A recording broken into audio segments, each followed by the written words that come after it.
Greetings, Ohio Valley. This is Dan Lima with OSU Extension from Belmont County. And this is Karen Cox from WVU Extension in Ohio County.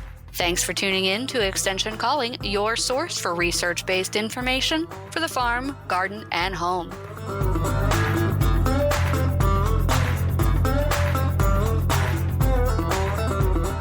Hello, Karen.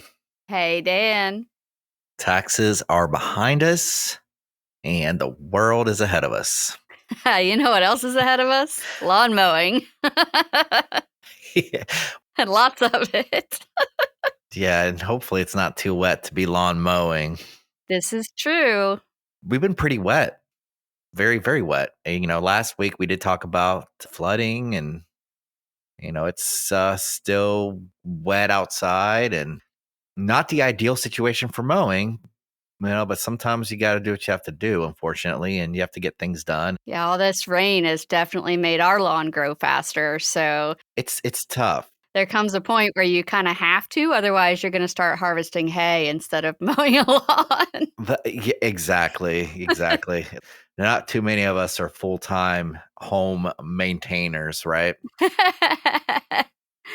Yeah, and the struggle at this time of year is the grass grows so fast that it's hard to meet that standard that we always recommend of not cutting more than 1/3 of the growth at one time. And so it's a huge challenge this year, or at this time when grass is growing so fast, to keep it at the height that is acceptable and not take off more than 1/3 of the growth. So you almost have to be out there every day right now, which is not good. Well, not only that, but not only is it growing super fast, but it's also very wet. So you're going to have wet spots. You might put some tracks, kind of do a little bit of compacting, unfortunately, but Mhm. Especially if you have a larger mower. yes, and the bigger the yard, the bigger the mower. That's And the right, bigger the yeah. mower, the higher chance of compaction too, right? Yep. Hopefully things will dry up a little bit. We don't want them to dry up too much. But it is kind of the wet season as far as temperate Ohio and West Virginia climates go. Yeah. From April, May, June, they're all fairly wet months.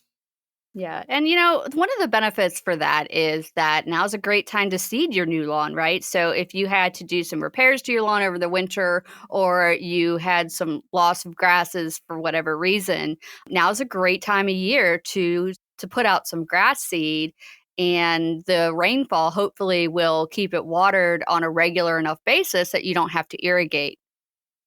Yes, and a couple things to note when you are reseeding is that for one thing, you need good seed to soil contact, and that is paramount. So if you have a lot of residual material there, whether it's dead grass, whether it's weeds, whether it's anything, you got to have good seed to soil contact. So you're going to have to do some cleanup. You're going to have to expose the soil, maybe get the rake out and work the soil a little bit, hopefully when it's not saturated. But you got to get that seed to soil contact, because if you don't have that, you're not going to have anything. That's right. And you also want to make sure, if you're going to put straw or something over top of it, you want to make sure that it is straw and not hay. So there's no grass seed or anything else in it. But also, you don't want to put too much of it on. So we recommend that you have about 50% of the surface visible through the straw. So you want just enough to help create a little bit of extra moisture against that seed coat, but still allow sunlight to get in. Because Dan and I have talked in the past about how important light access is for grass seed to germinate. And even a little bit further back, when you're at the store and you're looking at seed, you have to understand that there's forage type grass seed and there's turf type grass seed. And they're very different. If you're obviously in a livestock pasture setting, you want forage type grass seed, which is different than turf. Turf is going to be very thick. It's going to typically have a higher level of an endophyte in it. And the endophyte, it's just a fungal plant association that typically benefits both, and it has deterrence to herbivory. So that's why it's not good to have turf type grasses in a pasture setting, because of the endotoxin that can happen from that association. But you also want to have a turf type in a lawn setting. You don't want to confuse those. But even more so, you have annual seeds and you have perennial seeds. Don't make the mistake and get annual grass seed, something like rye, something that it's going to be typically, it's going to be a lot cheaper. It's going to germinate faster. It's going to look very nice, but it will run its course because it's an annual. At the end of the season, it'll just go to flower or go to seed head and just die off, and it'll never come back.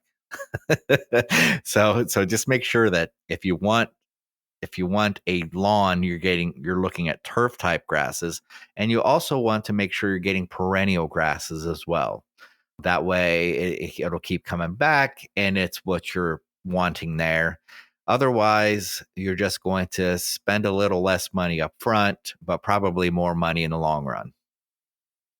That's right. And you want to make sure that you're getting the right grass for your situation. So, in addition to there being differences between forage grasses and turf grasses, you're going to get a different variety of turf grass for a shady environment versus a full sun environment.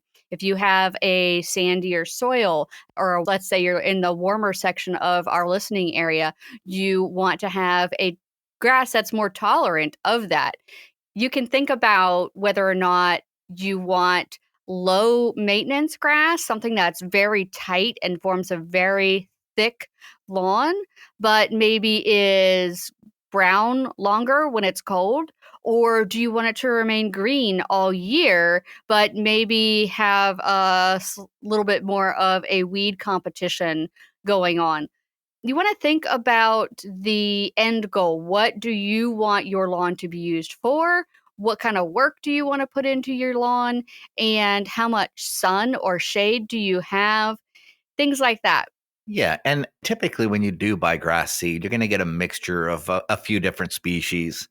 Always good to do that because even though there are trends, we have certain periods of drought, we have certain periods of too much rain like we are seeing right now. Hmm. And what you want is you want something that can kind of tolerate a little bit of each, so that you have a good balance, I guess, depending on what you're looking for. And you can spend as much as you want on your lawn. Time and money, right? That's right. Yeah. So, like for instance, fine fescue. Fine fescue is a really good grass for a shady area, but it is very sensitive to drought. And so, if you have a dry period in the summer, you're going to see some browning in the areas where you have fine fescue. And so then you might need to irrigate. So you also want to consider that as well. Are you willing to irrigate your lawn, or do you just want to not deal with that? Those warmer season grasses, you're thinking like your zoysia or your Bermuda grass, they're not really common in this area, more for the southern regions because they do turn brown in the winter. And Bermuda grass, no shade tolerance at all. If it does not have full sun, it ain't growing. So if you live in the South, awesome. Have fun with it. Up here in West Virginia and Ohio, maybe not so much for the Bermuda grass. And the fine fescue is a perennial cool season grass. Hmm. Even though it might not tolerate a drought, the fine fescue is a pretty nice species that does well in Ohio as far as lawns go and turf goes. Yeah, and mixing in some Kentucky bluegrass in there, if you get a shade variety of Kentucky bluegrass, that is really important because most Kentucky bluegrass wants the full sun. But mixing in fine fescue, a little bit of rye, like Dan was saying, get that mix. Hmm. And then you're going to have a much nicer looking lawn for a lot of different situations. Yeah, I've always found that a mixture of fine fescue and Kentucky bluegrass does well in this area for lawns. The one thing I'm not a big fan with Kentucky bluegrass is that it does like a lot of moisture. So it's great if you have like a wetter area, but like the fine fescue, it can kind of hurt though with too much drought too. So but drought's something that grass doesn't really, most grasses don't tolerate it too well unless there are warm season grass perennials. Hmm. Typically, we talk about the native grasses like big blue stem and a few other species I just can't think offhand right now, but they establish and they really put out some really, really deep roots. They're like the prairie grasses. And Right. they do well. They're kind of designed to do well in the hot summer when it's a little bit drier or even a lot drier, right when the cool season's starting to stall out a little bit because of the heat and the dryness. But for some reason, warm season perennials and cool season perennials don't really mix well because they tend to grow at different times and they can smother each other out. So, it's kind of difficult to have a balance of warm season and cool season together, but they can work well for a system, especially like a grazing system. If we're leaving the backyard turf type grasses into more of a livestock pasture situation, having paddocks of those two different types of grasses separate, it will allow for better grazing in different times of the year, but they don't typically mix well, the warm season and the cool season perennials. Right. Yeah. And when you're looking at those warm season native grasses, those really need to get fairly tall. They're not necessarily, like Dan was saying, they're not going to be good in a turf situation. But if you want a decorative grass, big blue stem is a great option. It's a native option, and you don't have to worry so much about it escaping into our natural environments like some of our other ornamental grasses have. So look into that option if you're looking for an ornamental grass, something that's just a little taller that will screen your air conditioner or whatever. Yeah. Oh, yeah. No, you know what? And I'm glad you said that because, people ask me all the time about, some kind of natural fence, some kind of private, like natural privacy fence types of thing. And, you can wait a long time for trees. You can do a lot of work with retaining walls and lattices and trellises and, trying to get things to grow. But yeah, warm season grasses will grow 5, 6 feet tall. They get really thick. And then you have a fence. And, once we get to about this time of year, you just kind of cut all the dry material down and it'll just regrow. And by the time we get to mid late summer, you have another privacy fence. But it does well. I mean, especially, I think I like to see it in situations where you got a brush pile, right? You got an area where you're throwing your brush in the backyard. Just if you have it behind, if you put some ornamental grasses in front, you don't even notice it.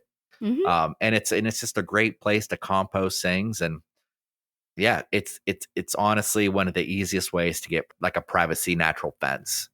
Right. And those tall grasses when they get to be that height, it's a lot less maintenance than you're looking at for your turf. And one of the things that gets overlooked sometimes in turf management is fertilization, especially if you still bag your grass, which you really shouldn't. But if you do need to recognize you need to spend some cash on some nitrogen because you're taking away the nitrogen when you're harvesting or mowing your lawn. Well, the nitrogen, the phosphorus, and the potassium. Yeah. And so soil test to know what your phosphorus and potassium are, and your nitrogen application is going to need to be a regular thing. But you also don't want to over fertilize because I've seen some really lush, dark green lawns in this time of year where people have over fertilized. And the problem with that is once it gets so thick and lush, it's really hard for those plants that are growing super fast to fight off diseases, and you end up getting fungal problems, the rust or something like that. So not over fertilizing is just as important as not under fertilizing. That's right. And fertilizing now, I mean, we even started the show saying grass is growing like crazy, and most of the stuff is not fertilized at this moment. But if you do fertilize right now, it'll accelerate it even more. So when you're talking about fertilization, especially like a turf type situation, if you fertilize when the grass is rapidly growing, it's going to grow even faster, thicker, and like Karen was saying, it could make it a lot more susceptible to disease. And to fertilize now is a lot of work for you in the short term because cool season grass is kind of like that 50 to 60 degrees where we are at right now with our soils.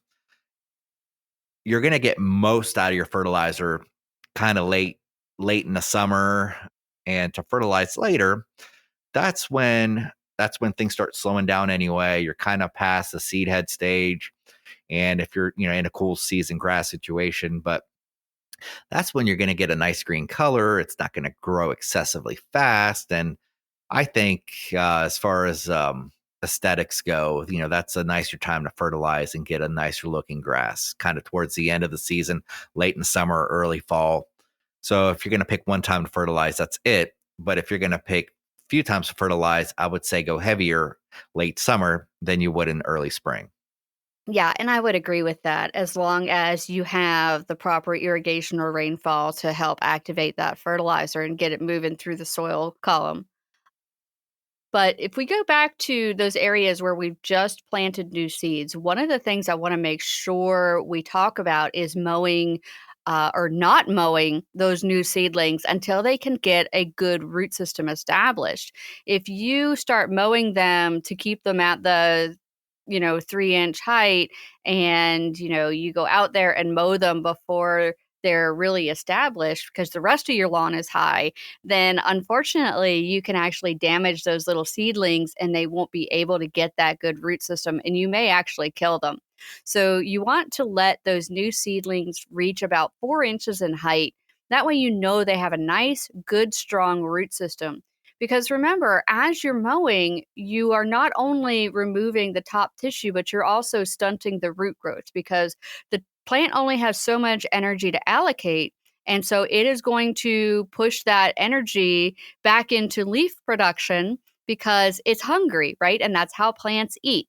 So if you are mowing it too short, then that root growth is going to suffer as well because it needs to grow back. So take your credit card and stick it underneath your mower blade, not while it's running. And just make sure that your mower height gives you enough space for that blade to pass over top of the credit card. And that's a good, easy reference to make sure you're mowing at the correct height. That's really good advice. And honestly, if it's a new seeding, allow it to grow for a while. Let it get some good deep roots into the ground. And even if it starts looking really bad, I guess my suggestion would be make sure you got the highest setting on your mower. Ideally, you would just let it go for a long time. If you can kind of avoid that area until until fall, that would be the ideal situation. And some people can stand it, some people can't. But you want, like Karen was saying, you got to get those roots established because the roots are going to be it's not only going to be able to take up nutrients and grow from it, but it's also going to be the areas where all the energy that the plant's going to resequester come that late summer, fall time period to be able to overwinter. If it doesn't have enough space, enough resources in the roots, then it's not going to survive the winter and you're going to have to do it all over again.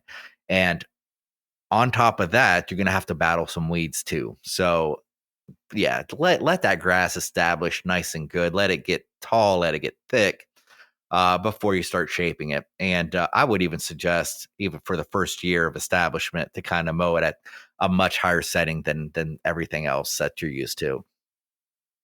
Yeah, yeah. I should have clarified that. For normal lawn mowing, you'd want to have it at credit card height. For these new grass seedlings, you're going to want to not go below 3 inches when you're harvesting it the first couple times. Maybe after 5, 6 times of mowing, you get it back to the average height of the rest of the lawn. But until then, just for evenness sake, mow the whole lawn at that 3-inch height. Then you know you're safe. Another thing that a lot of people ignore is those blades in their lawnmowers. If you have a dull blade in your lawnmower, it's just as likely to pull up that new little seedling as it is to cut it. So it's really important to make sure that you have a nice sharp blade on the lawnmower. And they're fairly easy to sharpen. It's not too difficult to get the blade off and to either use a file or a wheel to get a good smooth blade on it. Because if you are tearing your grass as opposed to cutting your grass, you are creating a larger wound. And just like on a tree, that larger wound is going to allow more access to disease causing organisms to get into the plant. And so you're going to have more problems with diseases than you would if and also with nutrients and just general health of the grass than if you were making a nice clean cut with a nice sharp blade. Always a good idea just to have good lawnmower maintenance, either late in the winter, early in the spring. Just make sure that you're ready for the new season. Right. And, just like any other grass field, you want to make sure you have your ideal pH. So do your soil test.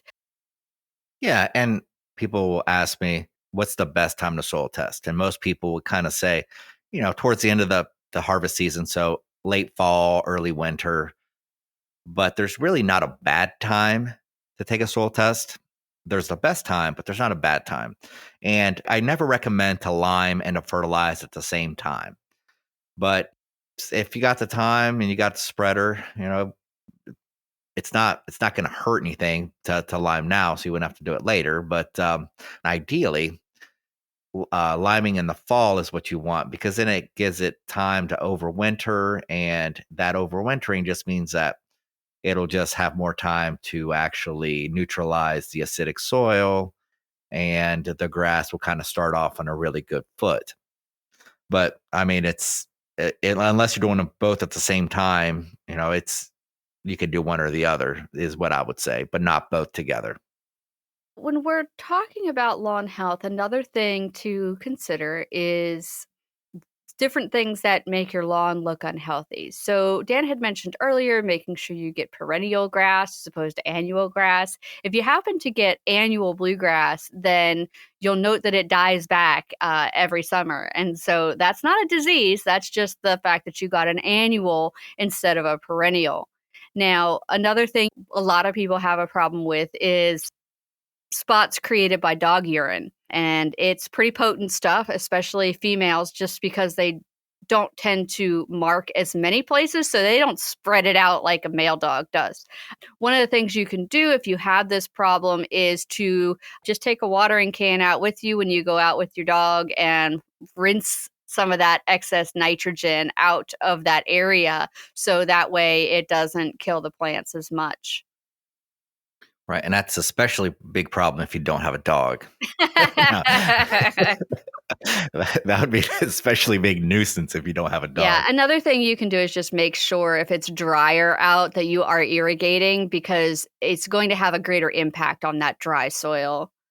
Yeah. And just to also reiterate something, when you are looking at bags of seed, so now we're going back to the store, about this time of year anyway. So, we're talking about perennial grasses and annual grasses. You can get all one or the other. But a lot of times, what you'll find, especially the perennial mixes, there'll be some annual seeds in there. And it's kind of nice because the annual seeds will tend to germinate Mhm. quicker. They will kind of grow faster. They'll hold that soil in place. And the perennial seeds will eventually catch up. And when the annual seeds die, the perennial grasses that have germinated will kind of fill in. So it's not a bad thing. But when you look at those percentages, you want to kind of make sure that it's not a predominantly annual type grass. And most of the mixtures, most of the types in there are of a perennial type cool season grass in our case.